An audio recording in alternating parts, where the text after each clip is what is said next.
You asked for it. Here it is. It's a podcast from Apathetic Enthusiasm.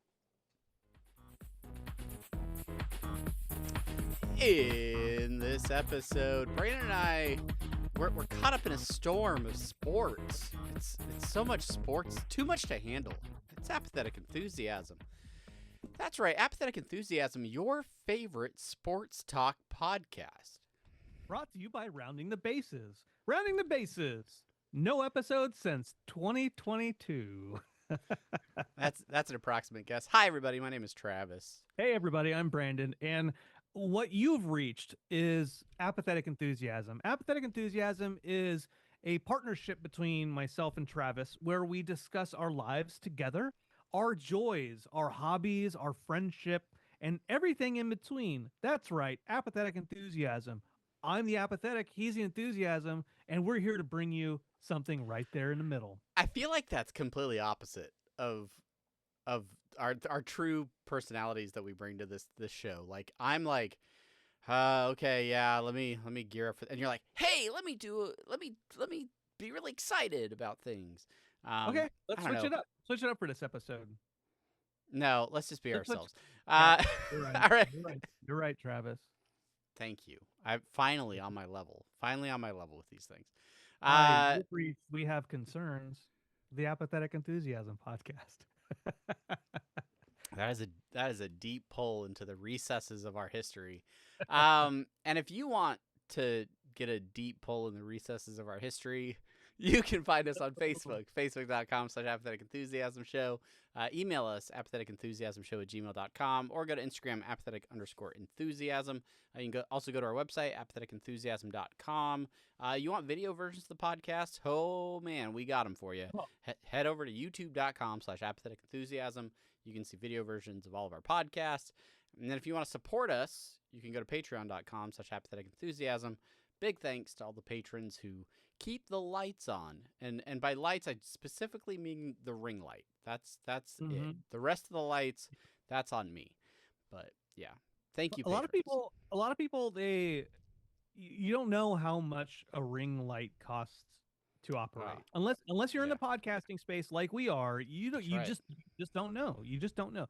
People say like, oh, car charging, from the house. Oh, that's a lot of money. That's a power bill. But no, you buy yourself a ring light. They're not that expensive, actually. They're pretty cheap. If you like it, then you should have put a ring light on it. Is I think the way that it goes.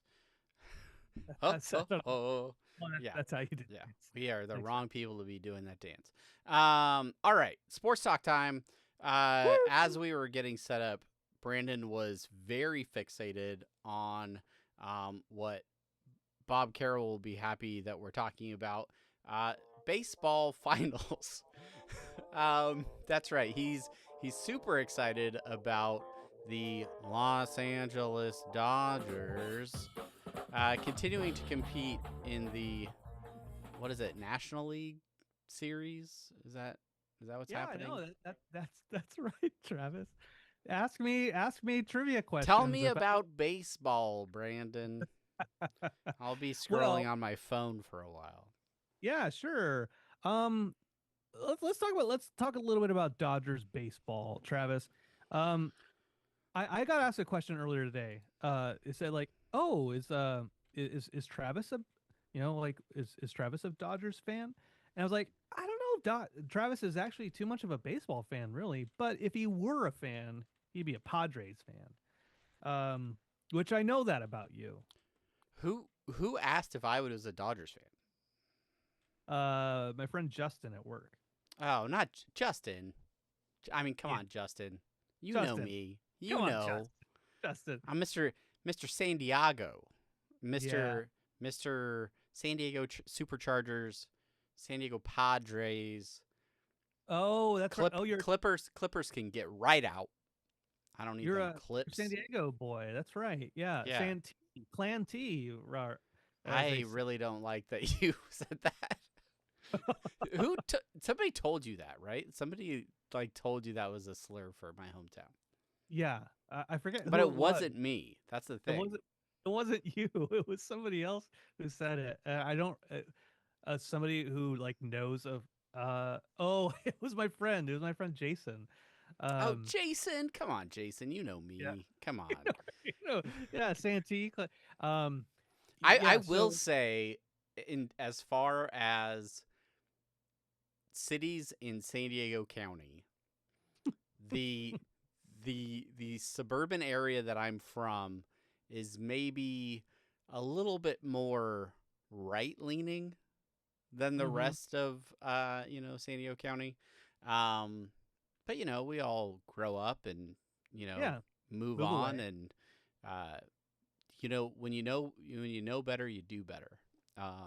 So Yeah. yeah, this is a very bright Uh, blue sweatshirt I'm wearing. so you're a Padres fan. How did they do baseball this year? They were eliminated in the play-in series for the playoffs Oh, by the Cubs, I believe. Yeah, damn. yeah. So you guys made the playoffs normally. Only slightly. Only slightly. Yeah, All right. yeah. You weren't like a wild card team that got in. It had to We, fight their way up. I mean, Brandon, no. Like we lost our in our little 2-game series or whatever it was. I wasn't paying that.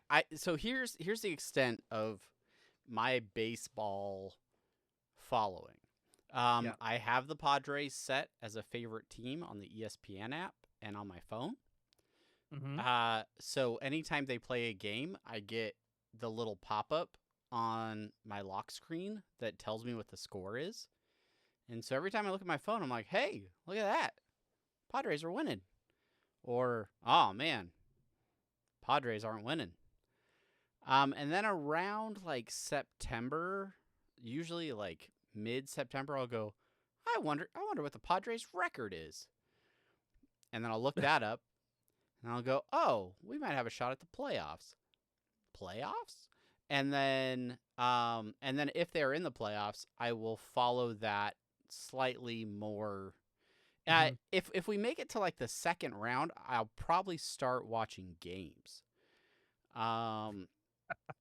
Up until the point when they're eliminated, and then I will usually stop.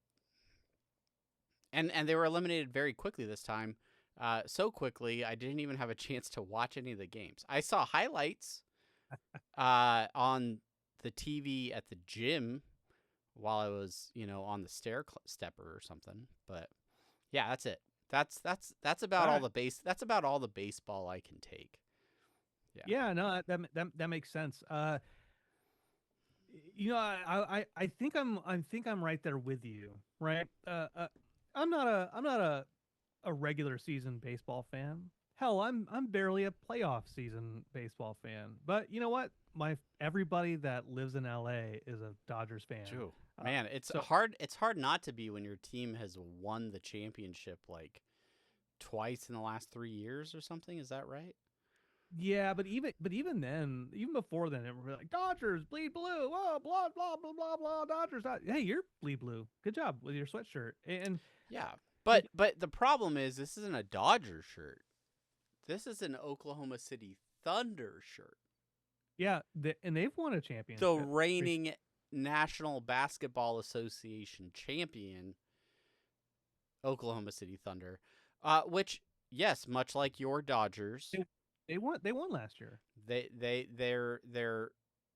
looking to repeat. They're looking to, and here's the thing about this specific time of year. Baseball is still going on. Football is weeks into the season.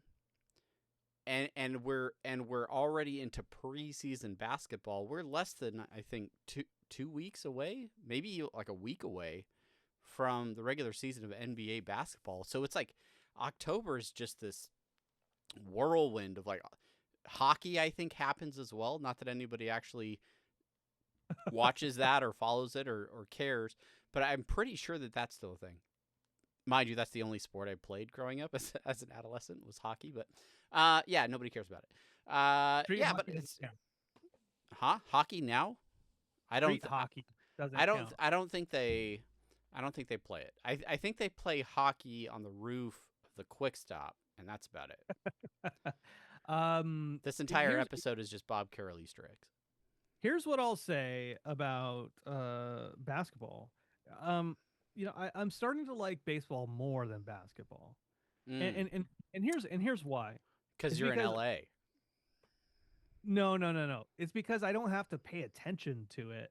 Like if I go to a game or it's like in the background, I don't have to pay attention to it at all because it's so fucking slow that I could just do whatever I'm gonna do normally, and it's on in the background, and then it's gonna be done eventually, right? And then I That's wait till like the ninth inning. I'm like, okay, cool, let's do it. I think that's why the most I ever get to following it is having the alerts on my phone. Is because that is almost the exact same experience as just watching baseball. It's about as fast a pace. Oh, Mhm. did they hit a thing? Okay, all right. I'm kind of crapping on baseball a little bit here. There's an excitement to it. I love going to baseball games in person. I enjoy the atmosphere. I have fun watching baseball in person. But like you said, it is so slow for me to like commit time to watching baseball on TV. If it's not like playoff baseball, plus there's so many games, it's such a long season. It's Yeah. really tough. Whereas basketball, yeah, there's more action. Like there's less game stoppage for the most part. It has its moments, and then free throws happen and the game slows down. But for the majority of the game, like you kind of have to pay attention to see what's happening. Yeah, yeah, and I don't want to. You don't want to pay Um, attention. I want to pay. I have other things to pay attention to that are not sports. So I just like having it kind of in the background. So Dodgers baseball, right? Yeah, like sorry about the Padres. I wish I don't they really would think you are, but okay, I'll accept it. I wish they would have made it further. My friends joke that our rival is the Giants, the San Francisco Giants. Um, and but we're the Dodgers are the Padres rivals. So Yeah, like the yeah, it is. like the Dodgers don't care about the Padres, but the Padres care about the Dodgers. So I thought that was an interesting kind of dichotomy of like it's like the little brother who like has something to prove, but they're still little. I mean, it's true. Like it's insulting and it hurts me at my core, but it is true. It is true.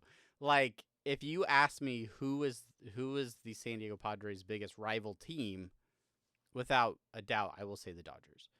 But like if you've won more championships than another team has ever dreamt about, if you've won more championships than the other team has made it to like the World Series, then you wouldn't be threatened by that team. You wouldn't, just because they're in the same division as you and only a couple hours south of you, like they're not a threat, right? Plus their uniforms are brown.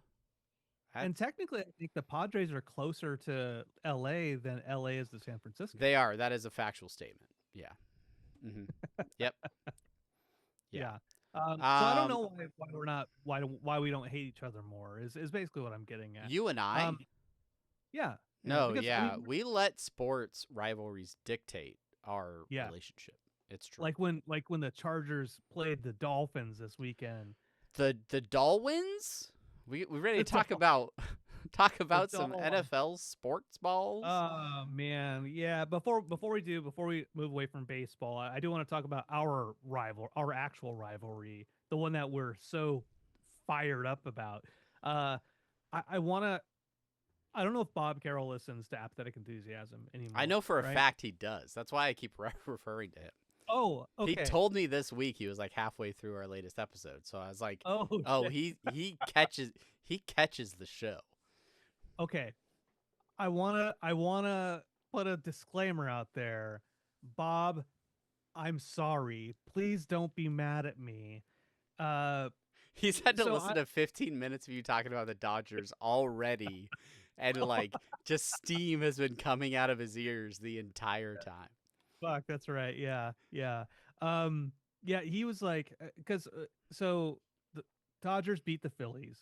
Yeah, they And did, and we all knew they were going to.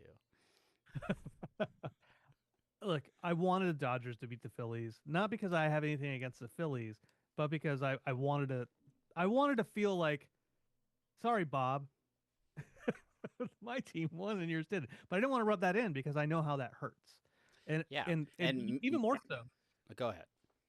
even more so, I know that I'm not a huge fan of baseball, and Bob is an enormous fan of baseball, and he fucking hates that when the Phillies lose anything. He's the one who got me in It's Always Sunny in Philadelphia. That's how much he loves that city. He is a Philly sports maniac. He's like a Philly fanatic. And yeah, I for one wanted the Phillies to win. One, because of my deep loathing and hatred for the Los Angeles Dodgers, obviously, but also because I might have actually been at a Thunder preseason game using Bob's tickets, and I got to stay on that guy's good side. So go Phillies. We'll get them next year. Bob, thanks for the tickets. I do appreciate it. Yeah. And it's really hot in here.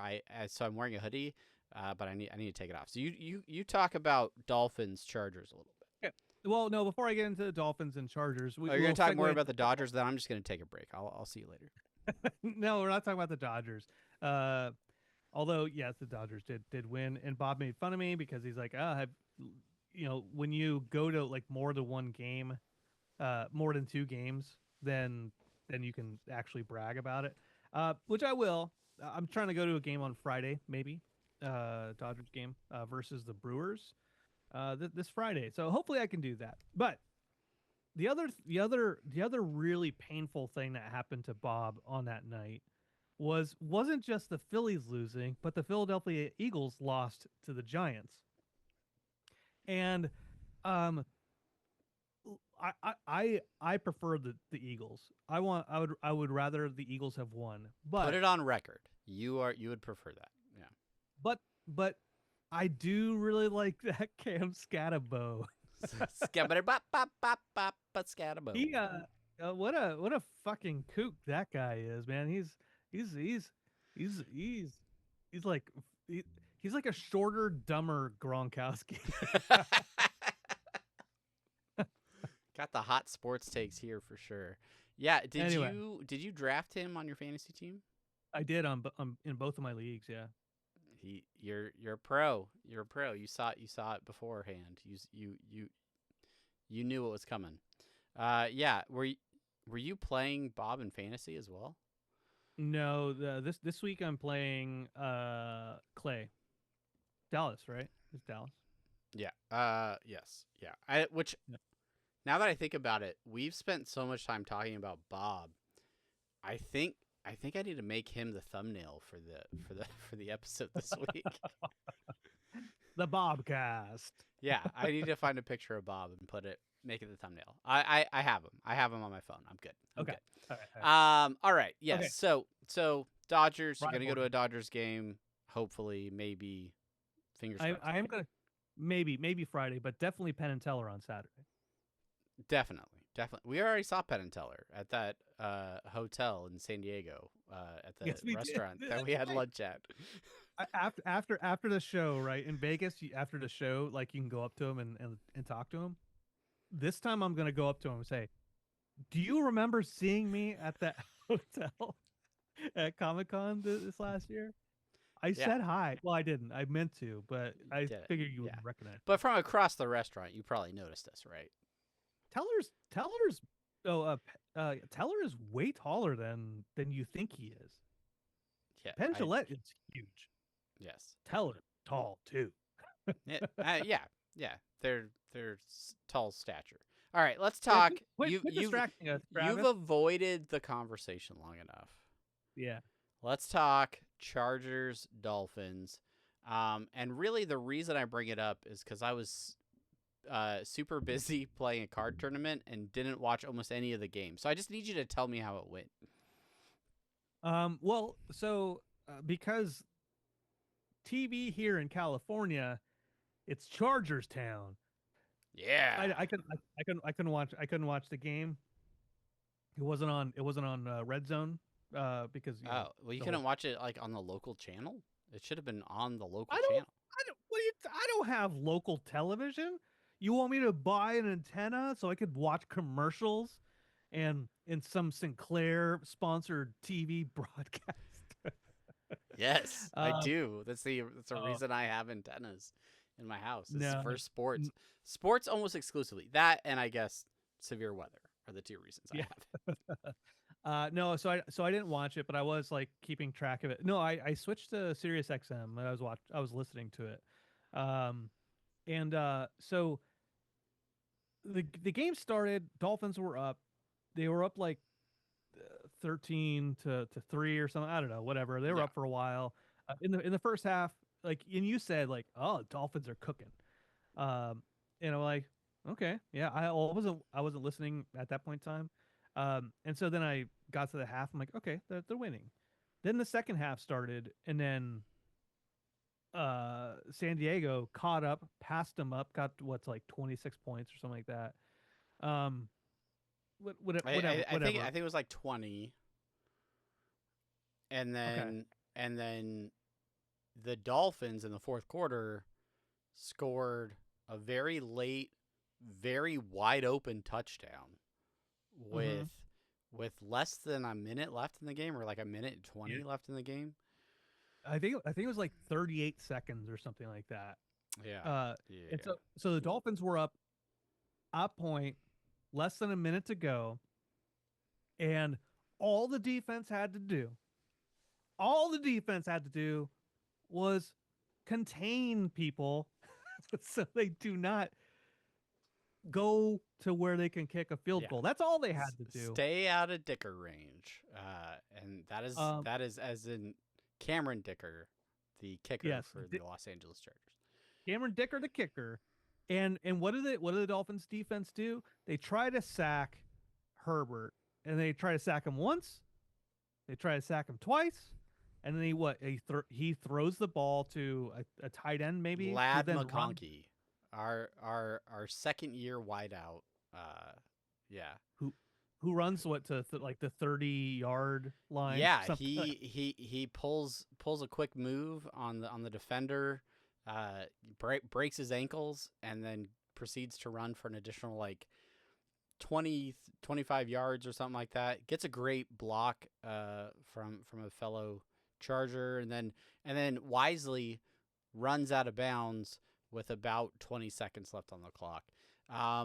Arguably might have been able to make a move for the end zone, but smartly got them within field goal range for Here's the thing. He could have tried still. He could have tried still because San Diego still had a timeout, because when the Dolphins scored the touchdown, right before they scored the touchdown, instead of like going down, the guy went out of bounds, giving the Chargers more time on the clock. Right. Okay. So then, So McConkey gets up there. Dicker, the kicker, kicks the ball, field goal. Now the Chargers are up 2. Okay, there's 5 seconds left on the clock. What can the Dolphins do but throw a Hail Mary, hope for a pass interference, and then kick a field goal, right? That's what you like can try to do, maybe. And so what Tua does, which is the right thing to do, is throws it like 6 yards up the field directly into a defender's hand. And the defender was like, you know what? I don't want to be an asshole about this. I can do a pick 6 right now, but instead I'm just going to run out of bounds because sportsmanship. Yeah. And then Tua runs off the field. He's like, fucking fire them all. I don't care. I don't care, man. There's one thing I know about Dolphins fans right now is all of you are ready to burn the whole thing down. Like tank. Let's get a good draft pick. Let's fire the GM and potentially everybody else involved with the team start from ground zero. But yeah, I don't know. We'll see. I mean, it's hard. It's hard. It's hard, Travis. It's hard because look, I like Mike McDaniel. I think he's a talented offensive coordinator. yeah, He's and probably not just the because he looks exactly like you. he's probably not the best head coach, but I think he's a talented schemer when it comes to play design. Um, I think he did what he could do with the team that he had and the talent that he had. But it sucks. It sucks for him. He needs to get fired too. Yeah, he's had 3 years, and in those 3 years, the first year was like, oh my god, okay, this is gonna be good. This is a change. Second year, Tua getting a concussion, our backup quarterback. It was like, okay, nope, this isn't. We made it to the wild card again. Oh, we lost. Great, cool. And then this year started with just absolute shit. Like you can't regress that badly over 3 years and then be like, no, I'll give you some grace. Maybe one more year you'll do it. Maybe they'll sort it out soon. Yeah, yeah. So I, fire Greer, fire McDaniel, fire the defensive coordinator Weaver, who, come on, like the Dolphins have made like rookie, like shitty running backs look like gods over the last couple weeks. Like my favorite meme that I've seen is you've seen this meme for other things too, but it's a Spirit Halloween costume bag, and it says the Dolphins defense, and there's nothing in it. That's how I feel. That's how I feel about it. no. Anyways, I'm sorry. The Chargers won a game they should have won. And that's about it. They are not winning. It's weird because they were winning game. Oh, look at that! Look at that pin. I got a pin this weekend too. I'll show you in a minute. Yeah, they've won games that they weren't expected to win. They've lost games that they were expected to win. So it's just like they're not consistent, and they're not having the dominant performances that you hope to see out of a team that's on top of their division. So while I am encouraged that they are at the top of the AFC West, looking at their upcoming schedule, they have the Colts, which is going to be tough, and then Vikings, Titans, Steelers. Who knows? Who knows what's going to happen in those games? But hopefully they can iron out some kinks and keep some folks healthy, and we'll see. They have to win the games that they're supposed to win. Yeah. Especially at home games. Losing to the Commanders at home. Like, oh, come on, man. Come on. That was a tough one. Yeah, losing to the Giants, which, they had a quarterback change that week, and Scabadaboo. Yeah, man. So, we'll see. Typically the Chargers do really well, and then like in a game, and then lose at the last minute. And I think they've taken that strategy and applied it to the season at large. So, win some games up front, and then lose really badly towards the end of the season, miss the playoffs. So, that's what we have to look forward to. You guys tried with the Dolphins. You tried to do that, but the Dolphins are like, no, you want a joke? You want a joke of a team? Don't even try this, Herbert. I'll show you a joke of a team. Well, I'm sorry your team lost, but only as sorry as I am that my team won. And excited that we are still with a winning record at the top of our division. I didn't watch any football though, which is not only evident by how poorly I'm doing in fantasy this year, but also because I was playing cards. It is the Boop Boop Doop Lorcana Minute. Yeah, it is. We are in the month of October, which is set champs, the end of the fabled set. Oh, more rounding the bases. Here we go. Or Swiffle Boys for those that know. If you know, you know.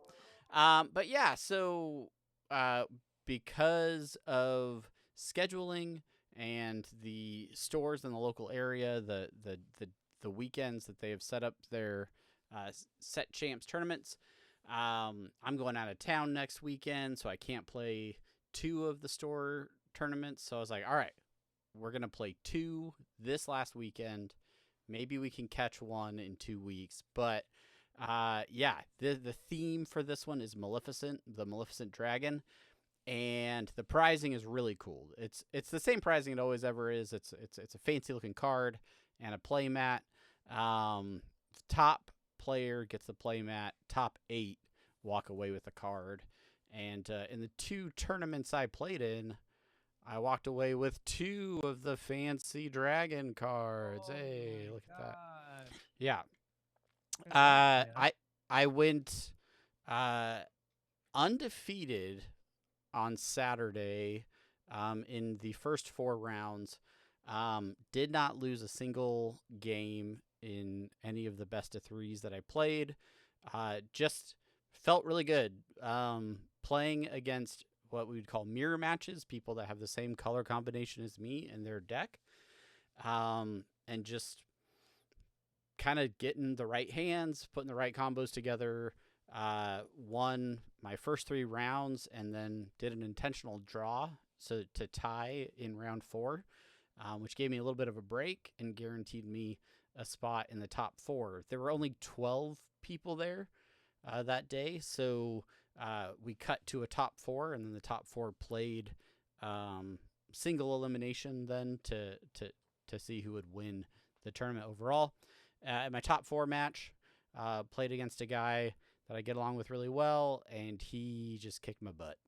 Just straight kicked it. But he went on to win the whole thing, so I was super excited for him. Congrats. You eliminated me, but you won it all. Good job. Next day, 22 people, 10 more people showed up. Quite a few. A lot of the really competitive people in the area all showing up to the store. So I knew it was going to be tough competition. Round 1, I lost the first game, won the second game, went to a game 3, and I had like all these characters out. I had the game won on the next turn. If they didn't have the perfect answer, it was mine to win. And off the top of their deck, they pulled a card that essentially eliminated every card on my side of the board, sent it to the bottom of my deck. And so I was like, well, that's really unfortunate, but I'm only 2 points away from winning. And from the top of my deck, I pull a card that will get me 2 points on the following turn. So I play that card, and I'm like, haha, now they have to eliminate a readied character. They need like another perfect card to do this. Sure enough, off the top of their deck, they pull another perfect card that removes that character. So it was just like really like the heart of the cards situation where it's like, well, I am not meant to win this round. That's fine. And that particular player, she played really well and went completely undefeated into the top cut as well. So she beat me. Then she beat my son Caleb, and then she beat like a couple other people. Just playing really well.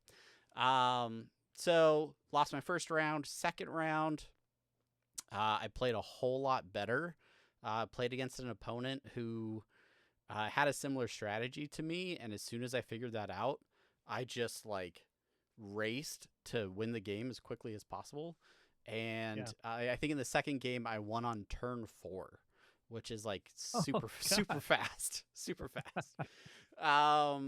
then I was 1-1, and I was like, all right, doing a little bit better. Third round, played against a really good player, and won the dice roll, which meant I got to go first, and I think that just really helped me. But I ended up winning that in 2 games. So I went first the first game, he went first the second game, and I still won the second game. So my confidence was growing. And then I played against a competitor in round 4 who my deck is specifically built to beat her type of deck. and she hates it. When I beat her on Saturday, she was very angry, very upset, got up in a huff, packed up all of her stuff, and stormed off. And then when I was paired against her the next day, I was like, one of two things is going to happen. Either I'm going to beat her again, and she's going to be even more mad, or she's going to figure out a way to beat me, and it'll all water under the bridge or something. Well, I won that round as well. She was really ticked off about it. It was fine. She's just hyper competitive and hates losing, which has been true as long as I've known her in this competitive scene. Anyway,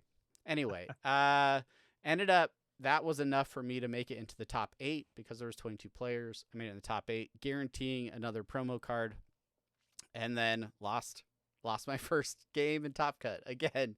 That player that eliminated me went on to win the tournament. So there you go. That's it. There you go. Always a bridesmaid, never a bride. It's either that the people you're playing in those top cuts are just you're unlucky with the people that you are getting matched with, and you're losing to just like the best players that are there, or you're basically like the gatekeeper for champion, and so they're like, we probably wouldn't have made it if we played anybody else, but we played you, and that gave us the confidence. It was so easy that we were able to go on and win it. No, I mean, like yesterday, my deck that I'm playing, it's amber steel, it's yellow and like gray are the colors.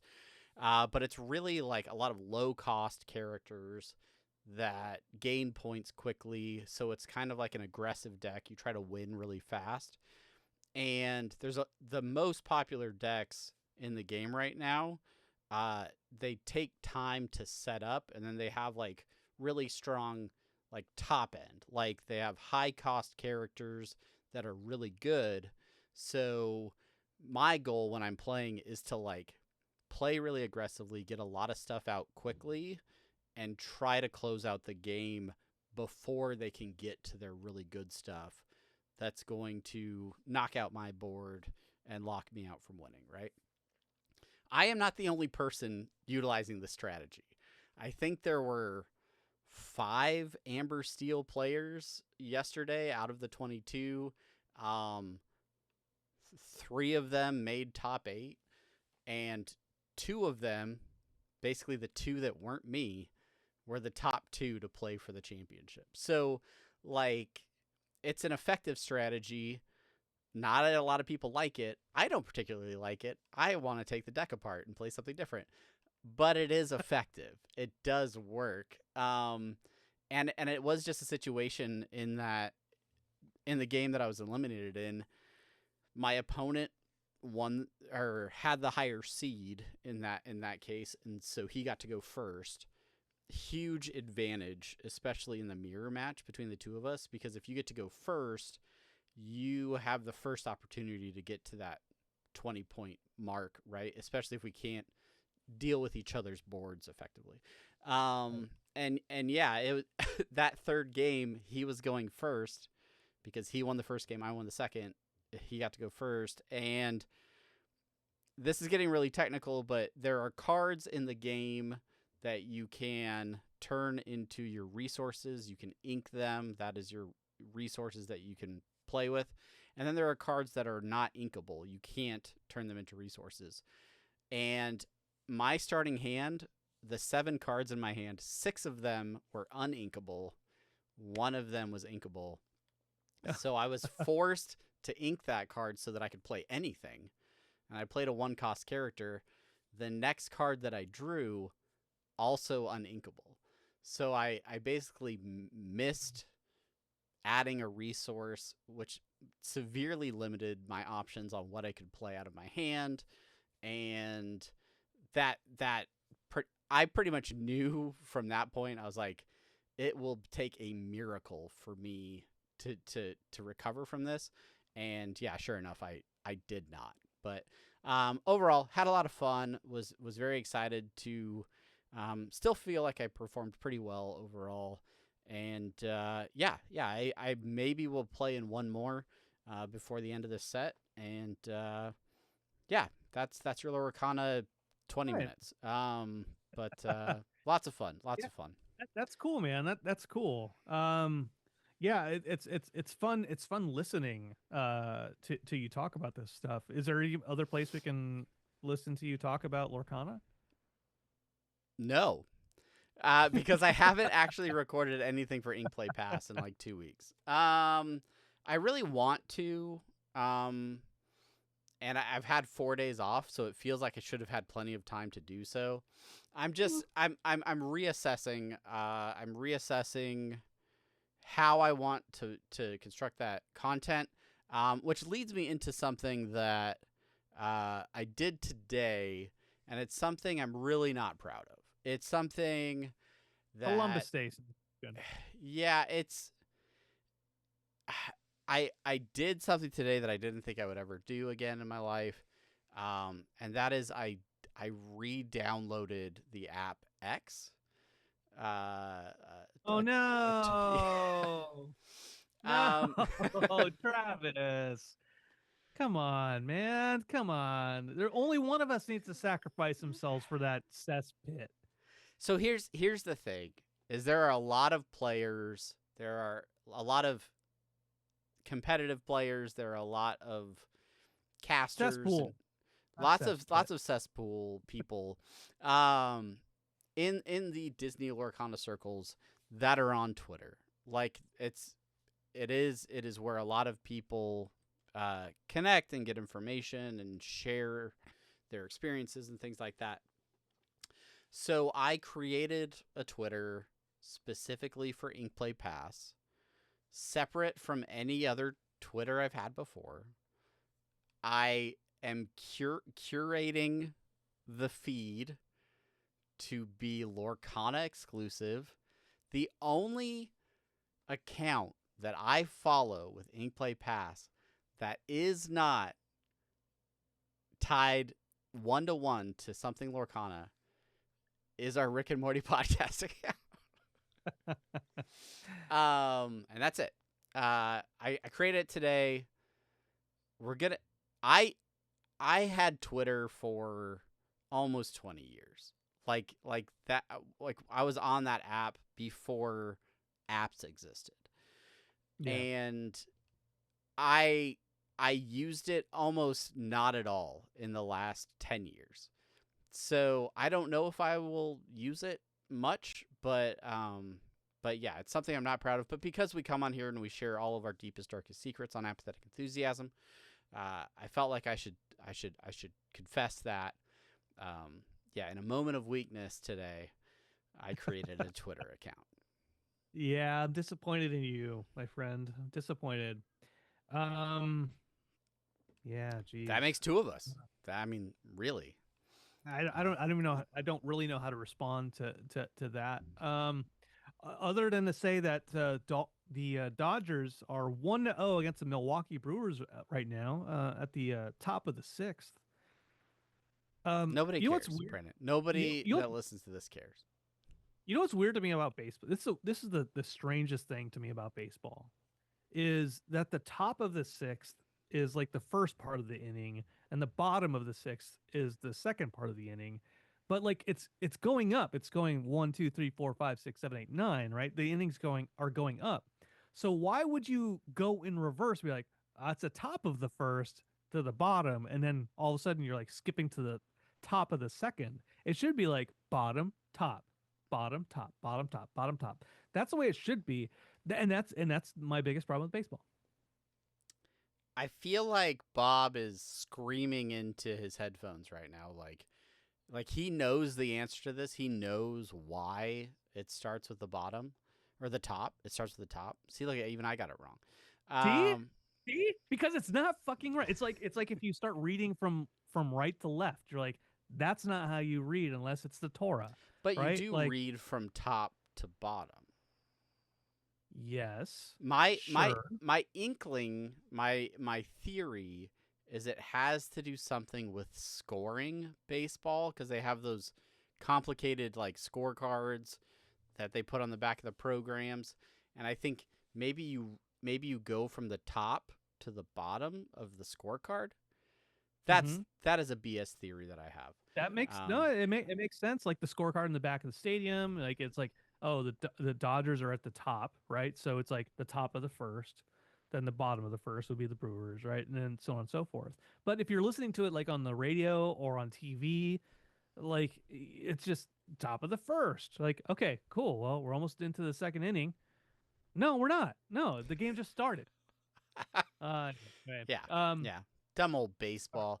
Also, that conversation is more than I needed to know about the Dodgers game at all. So I appreciate it. Yeah. I want to talk. We're gonna get away from sports and away from all sorts of competition, trading card included.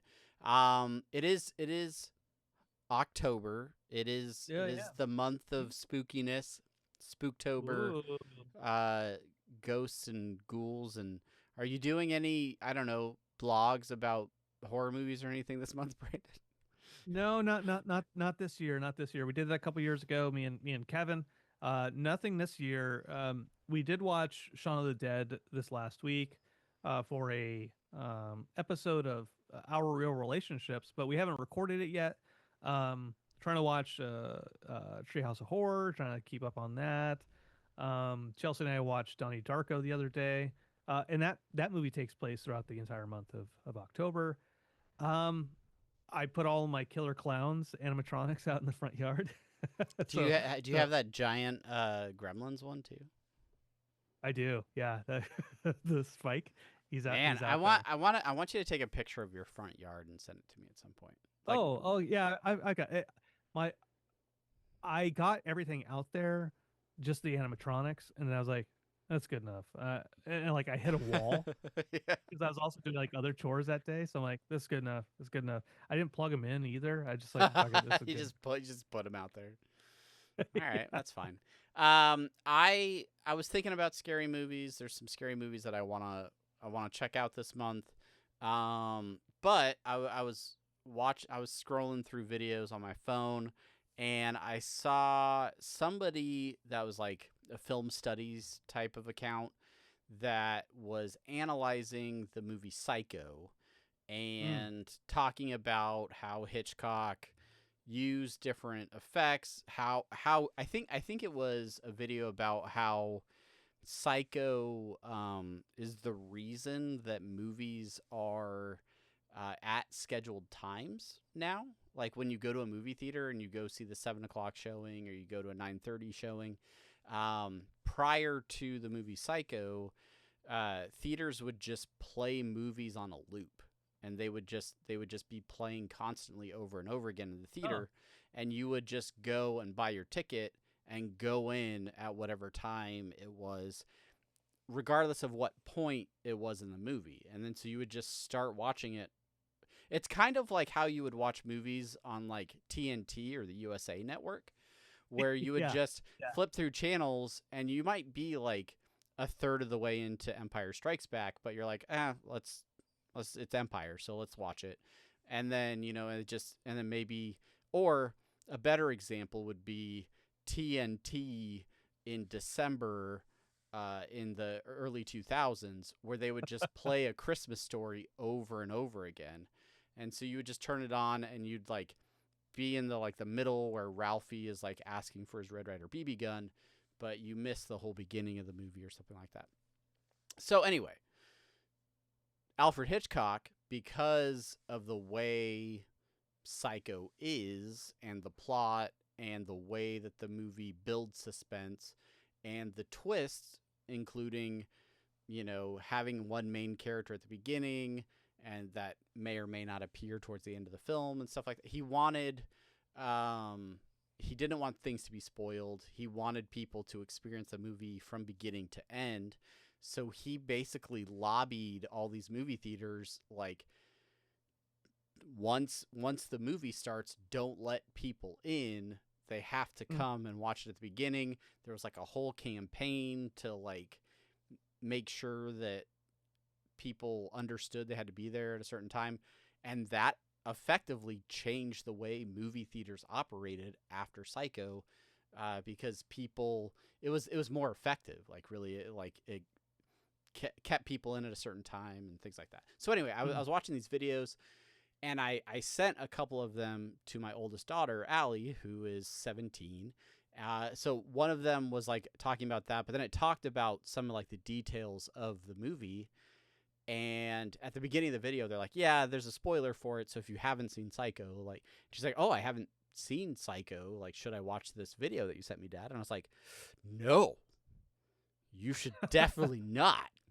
I want to see. We should watch Psycho. Yeah. So the other night, we turned on Psycho, and like, one of the things I love about Allie is like she's not really into it at the beginning. She's like, okay, she's not put off by older movies. Like she likes older movies. But she's like, okay, like what is it about? Who is this couple? What's going on? Why is the music like that? Is that Alfred Hitchcock? No, Alfred Hitchcock isn't actually in the movie. He's the director of the movie.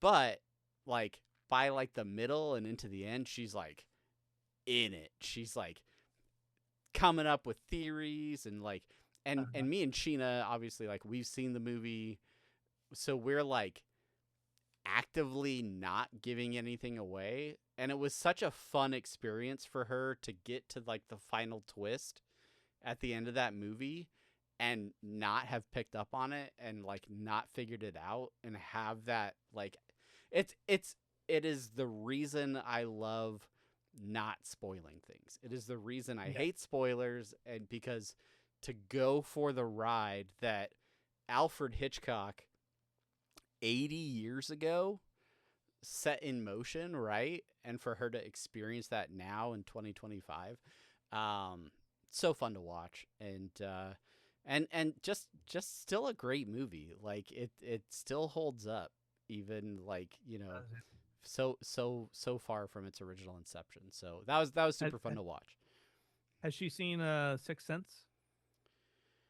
No, I don't think so. That might Does that have a twist? Does that have a twist? I don't. No, nope. Pretty straightforward ghost story. Shyamalan, known for his straightforward movies, no twists. But that so I don't know. Maybe that can be one that we watch. I discovered that many of the early Friday the 13th movies are streaming on Peacock this month. So my goal is to watch at least one, if not a couple of those before Halloween. So you watch the first one. Jason is not the main killer in that one. Okay. So spoilers. I'm not telling you who it is. Wait, do you know who it is? No, I know it's not Jason. I know it's not Jason now. You really don't. Yeah, you don't even meet Jason in the first one. I don't know anything about these. I know Camp Crystal Lake because you made me go to that panel with you at Comic-Con. That's right. Oh, by the way, side and note. Because of Spirit Halloween merchandise. Those are the two things. Angry Orchard X Jason. I went to Stater Brothers, which is a supermarket out here in California. There was a Jason X Angry Orchard display in Stater Brothers. I'm like, holy shit, that's kind of cool. Anyway, are you still going to that event in upstate New York? Yeah, the one that passed a month and a half ago. Did that already happen? Yeah, it's over now. I'm looking at the front of your house right now in a picture that you sent me. This is solid, stuff. What I want to do is did you make that balloon animal, or is that No, that's part of the animatronic. Yeah, you plug it in and it goes arr, arr, arr. What I want to do is get some like little stake lights and put those out there and get some light them up. Light them up a little bit. Yeah, light them up a little bit. Light them up. All right, maybe that'll be the thumbnail for this week's episode. With your address clearly put on the front. Yeah, that's good. That's good. The last thing I want to talk about today, Travis, is I think last time we talked, I talked about wiring my house with Ethernet, which Yeah. which I have not finished yet. Welcome to the IT Minute with Brandon. The Brandon does IT stuff. Minute. So okay, so I putting Ethernet through my house. Uh, here's the thing. I have a bunch of DVDs and Blu-rays, right? Like 4 or 5 bins worth of Blu-rays and DVDs. And Chelsea's been like, it's taking up so much space. We got to get rid of them. Like, let's just get rid of them. I'm like, no. These are ours. We bought this. These are ours. And so I was like, okay, everybody has Plex servers. They've got their NASs, network attached storage devices. I'm like, all right, Brandon, you've been in IT long enough. Why haven't you done any of this shit ever? And so I started looking up some NASs and like, okay, I found a four bay NAS. I was like, the hard drives are the thing that are the most expensive things. It's like 8 terabytes is like $200. And so like, okay, start with that, get a Blu-ray burner, and then start backing up my movies. So yeah, that's I did that this weekend, and it's just like slowly but surely getting my Plex server up and like uploading, backing it up, and that it's such a slow process, but it's so cool. Like looking at Plex now and being like, oh, there's Alien 1, Aliens, Alien 3, like obviously going in order of How long does it take to rip one of your physical copies? About 5 to 10 minutes. And is this that's for the ISO. That's to burn the ISO because I want to keep all the special features on it too. Sure. So then I take the ISO and then I use a different app to then extract the MKV of just the movie with subtitles and stuff like that, and that takes another like 10 minutes. Ooh, okay. All right. And is this a standalone system or is this through your computer? So it's through my Mac. So I burn the stuff through my Mac, do all the processing on the Mac, and then that transfers the file over to the NAS. To the NAS. Yeah. Yep. And then the NAS attached to Ethernet, and that's where I can access it my TV, my phone, my computer. A little bit of everything. I can't tell you how long I have wanted to do this. How jealous I am that you have started this process. 'Cause yeah, I also have a ton of physical media, so many DVDs, so much stuff that we don't watch anymore because I don't think there's a single I guess my PlayStation 5 is a Blu-ray player, so that is hooked up to a TV in my house. But yeah, so much stuff that either you can't stream or you can't find copies of that. I have a lot of, I don't have a NAS. I should get one.